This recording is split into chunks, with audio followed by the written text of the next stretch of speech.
Fray Cebolla promete a unos campesinos mostrarles una pluma del ángel Gabriel, y como en su lugar encuentra unos carbones, dice que son estos con los que asaron a San Lorenzo. Habiendo todos narrado su cuento, faltaba solo Dioneo, quien sin esperar orden alguna, una vez que se hizo silencio, inició el relato. Honorables mujeres, aunque tenga el privilegio de narrar lo que yo quiera, no deseo separarme de la materia que todos habéis tratado con prudencia, y siguiendo vuestras pisadas os convenceré cómo con súbita ocurrencia un fraile escapó de San Antonio por una burla que dos jóvenes le habían preparado. No debe importaros que mi relato sea extenso, porque aún es mediodía. Chertoldo, como ya sabéis, es un castillo del valle de Elso, ubicado en nuestra campiña, pequeña, habitada por gente noble y acaudalada.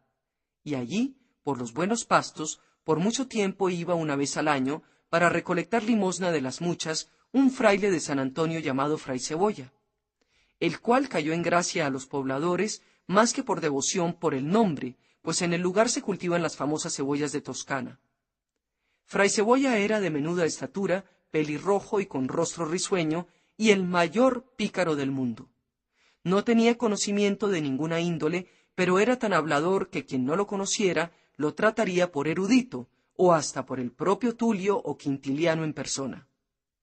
Siguiendo su costumbre fue en el mes de agosto, y un domingo por la mañana, cuando la gente del lugar se encontraba en misa, entró y dijo: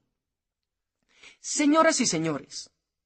como todos sabéis, tenéis por costumbre enviar cada año parte de vuestro grano y cosecha al varón Miser San Antonio, para que San Antonio os guarde los bueyes y los asnos, puercos y ovejas. Y además, soléis pagar, en especial, los que pertenecéis a la cofradía, el pequeño salario de un año. Y para recoger estas cosas me ha enviado mi superior Miser el abad. Con bendición de Dios, después de misa al sonar las campanillas, salid de la iglesia y fuera, como es acostumbrado, os predicaré y besaréis la cruz. Luego, como sé que sois devotos del varón Miser San Antonio, por gracia especial os mostraré una preciosa y santa reliquia que recogí en tierras santas de ultramar, y es una de las plumas del ángel San Gabriel que se quedó en la habitación de la Virgen María cuando la Anunciación de Nazaret». Y dicho esto calló y se aplicó a la misa. Mientras Fray Cebolla decía estas cosas, había en la iglesia dos mancebos muy astutos, llamados Juan del Bragoniera y Blas Pizzini, los cuales rieron entre sí de la reliquia de Fray Cebolla, aunque fueran muy sus amigos, y propusiéronse hacerle alguna burla a costa de aquella pluma. Y sabiendo que Fray Cebolla almorzaba aquella mañana en el castillo con un amigo suyo, cuando le supieron a la mesa bajaron a la calle y hostería donde paraba el fraile, proponiéndose que mientras Blas entretenía hablando al criado de Fray Cebolla, Juan buscara la pluma entre los efectos del fraile para quitársela y ver qué decía después al pueblo. Al criado de Fray Cebolla le llamaban unos Guccio Balena y otros Guccio Imbrata y otros Guccio Puerco, y era tan grotesco que ni Lipo Topo pintó jamás nada parecido. De esto solía muchas veces bromear Fray Cebolla con sus amigos diciendo: «Mi criado tiene en sí 9 cosas, cualesquiera de ellas muy capaces, si las poseyesen Salomón, Aristóteles o Séneca, de echar a perder toda su virtud, seso y santidad. Pensad pues qué hombre sería cuando teniendo en sí 9 cualidades, no posee ni virtud, ni santidad, ni seso». Y preguntándosele a veces qué 9 cosas eran esas, respondía casi en verso: «Os las diré. Es perezoso, sucio y mentiroso, negligente, desobediente y maldiciente, descuidado, desmemoriado y maleducado, y aún no le faltan otros defectillos que más vale callar. Y lo que más sumamente hace en él reír es que en todas partes quiere tomar mujer y poner casa, y porque tiene la barba negra y grande y lustrosa, se considera hermoso y placentero, y entiende que cuantas mujeres le ven de él se enamoran, y si le dejaran, andaría detrás de todas perdiendo la mollera. Verdad es que me sirve de mucho porque nadie me puede hablar en secreto sin que él pretenda oír también. Y si alguna cosa me preguntan, tanto teme que yo no sepa contestar, que prestamente responde sí o no, según piense qué más conviene». A este pobre había dejado Fray Cebolla en la posada, mandándole que a nadie permitiera tocar sus cosas, y particularmente sus alforjas, donde guardaba los objetos sacros. Pero Gucho Imbrata, a quien le gustaba más estar en la cocina que al ruiseñor en las ramas verdes, sobre todo si olía allí alguna sirvienta, habiendo visto en la del huésped a una gruesa y pequeña y mal hecha, con un par de pechos que parecían 2 sacos de inmundicia, con un rostro cual el de un varonchi, y toda sudorosa, pringosa y humosa, allá se fue dejando abandonada la alcoba de Fray Cebolla y todas sus pertenencias. Y aunque corría agosto, se sentó junto al fuego, y empezó a decir a la fregona, que Nuta se llamaba, que él era hidalgo y que tenía millares de florines y que sabía hacer y decir tantas cosas que ni su señor podía comparársele siquiera. Y sin mirar que tenía en la capucha grasa bastante para condimentar el caldero de Altopacio, y que estaba su jubón sucio y remendado con esmaltes de suciedad en cuello y sobaqueras, con más manchas y colores que paño tártaro o indio, y que estaban todos rotos sus zapatos y las calzas desgarradas, le dijo, como si fuera el señor de Castiglione, que quería vestirla bien y redimirla de aquella miseria de servir a otros, y que, aunque fueran muchas sus posesiones, aún esperaba ponerla en mejor fortuna. Y le dijo afectuosamente otras muchas cosas que todas en viento convertidas, como la mayor parte de sus empresas, no le condujeron a nada. Así que los 2 jóvenes encontraron a Gucho Puerco ocupado con Nuta. Alegres al ver que ahorraban la mitad del trabajo, pues que nadie se lo estorbaba, entraron en la cámara de Fray Cebolla, que estaba abierta, y lo primero con que dieron fue con las alforjas que contenían la pluma. La abrieron y dentro hallaron una cajita envuelta en un gran fajo de tafetán y en su interior una pluma de cola de papagayo que supusieron sería la que el fraile pensaba enseñar a los sertaldenses. Y en verdad que por entonces fácilmente podía él hacer creer aquello, pues las suntuosidades de Egipto, salvo en pequeña parte, no habían pasado a una Toscana, como después en gran abundancia y con mucho mal de toda Italia han venido. Y como eran poco conocidas, por los habitantes de aquella parte del país eran casi ignoradas, y durándoles aún la ruda sencillez de los antiguos, no sólo no había visto papagayos, sino que no los habían oído mencionar ni con mucho.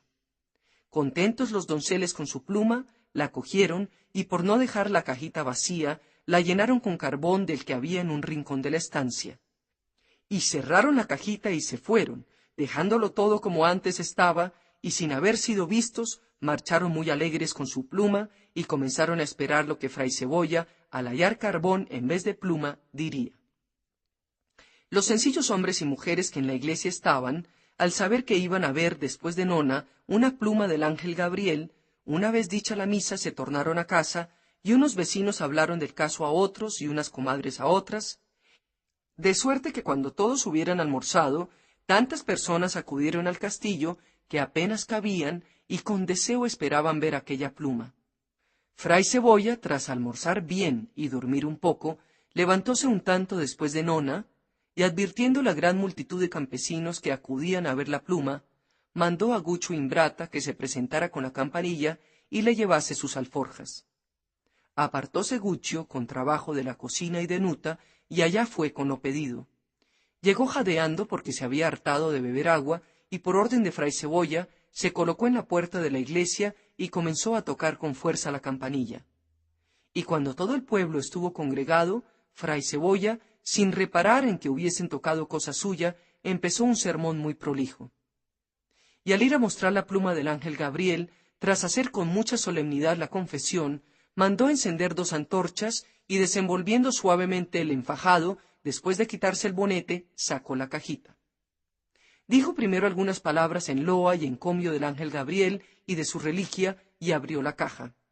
Mas cuando la vio llena de carbón no sospechó que esto lo hubiese hecho Gucho Balena, porque no le tenía por hombre de tanto, ni le maldijo por tan mal haber guardado sus cosas, sino que se censuró a sí mismo que le había encomendado la custodia de sus efectos, sabiéndole descuidado, negligente, desobediente y desmemoriado. Pero sin demudarse, alzando el rostro y las manos al cielo, dijo con voz que de todos fue oída: «Loado sea siempre, oh Dios, tu potencia». Y cerró la cajita, y dirigiéndose al pueblo dijo: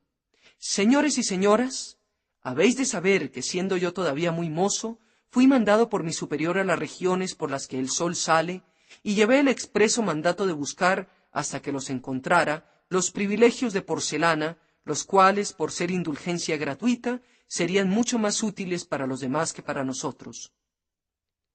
Y partiendo de Venecia, pasé por el burgo de los griegos, y desde allí cabalgué por el reino del Aljerbe y por Baldaca, y llegué a Parión, desde donde no sin sed alcancé Cerdeña. Mas ¿por qué he de describiros todos los países por los que ambulé? Pasado el brazo de San Jorge, estuve en Trafia y Bufia, países habitados de muchas gentes, y llegué a las tierras de Mentira, donde encontré a muchos frailes de mi orden y de otras, todos los cuales, por amor de Dios, andaban huyendo de las incomodidades, curándose poco de las fatigas ajenas, cuando de obrar así les dimanaba utilidad, y no gastando otro dinero que monedas sin cuño. Y de allí fui a la tierra de los Abruzzos, donde hombres y mujeres andan en zuecos por los montes y revisten a los cerdos con sus propias tripas, y poco más allá encontré gentes que llevaban el pan en barriles de vino y el vino en sacos.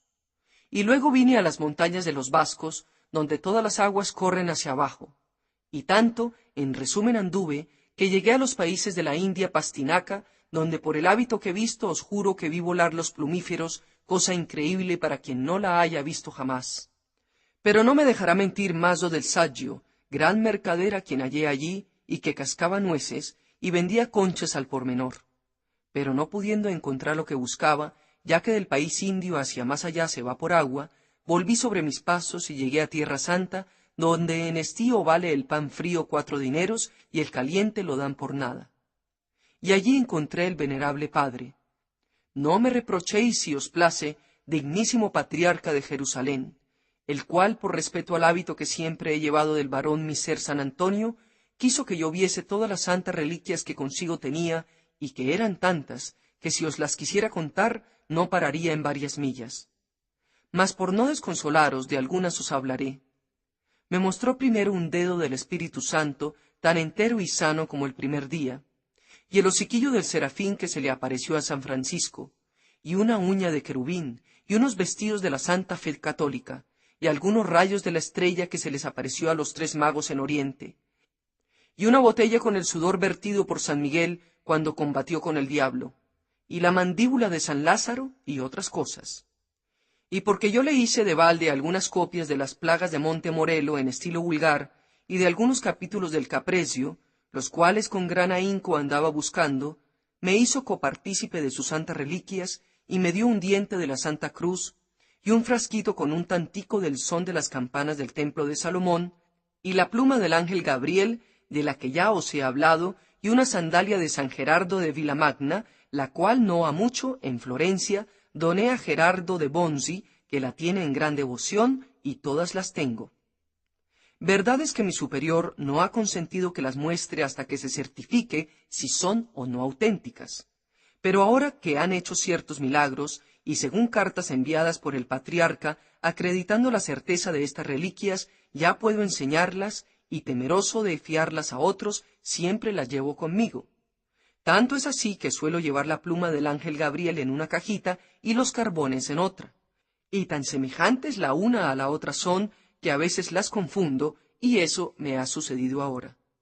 Porque creyendo traer la cajita donde estaba la pluma, os he traído la que contiene el carbón.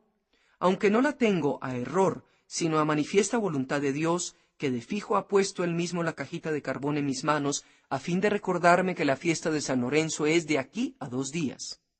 Y queriendo Dios que yo, al mostraros los carbones con que tostaron al santo, reanimara en vuestras almas la devoción que debéis tenerle, no la pluma que yo pensaba, sino los benditos carbones apagados por el humor de aquel santo cuerpo, me hizo coger. Y así, amigos míos,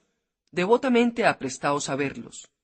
Pero antes quiero que todos sepáis que aquel que con uno de estos carbones se santigüe, puede vivir seguro de que en todo el año no tocará fuego sin sentirlo. Y tras esto, entonó los loores de San Lorenzo y abrió la caja de los carbones. Y después que la sandia multitud con mucha devoción los hubo contemplado, Fray Cebolla vio como todos con gran celo se aproximaban a él, entregándole ofrendas mayores que las de costumbre. Y todos le rogaban que les dejase tocar el carbón.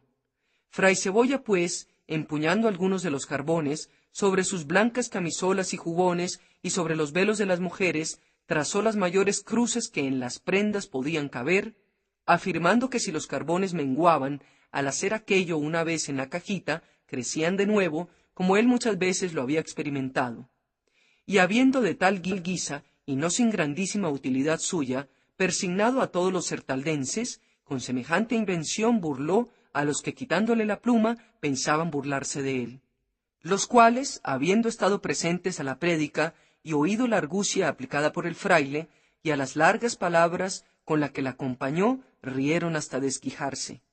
Y cuando la multitud hubo partido, acercándose a él y con gran regocijo, le descubrieron lo que habían hecho y le devolvieron la pluma, que al año siguiente le valió no menos que aquél los carbones.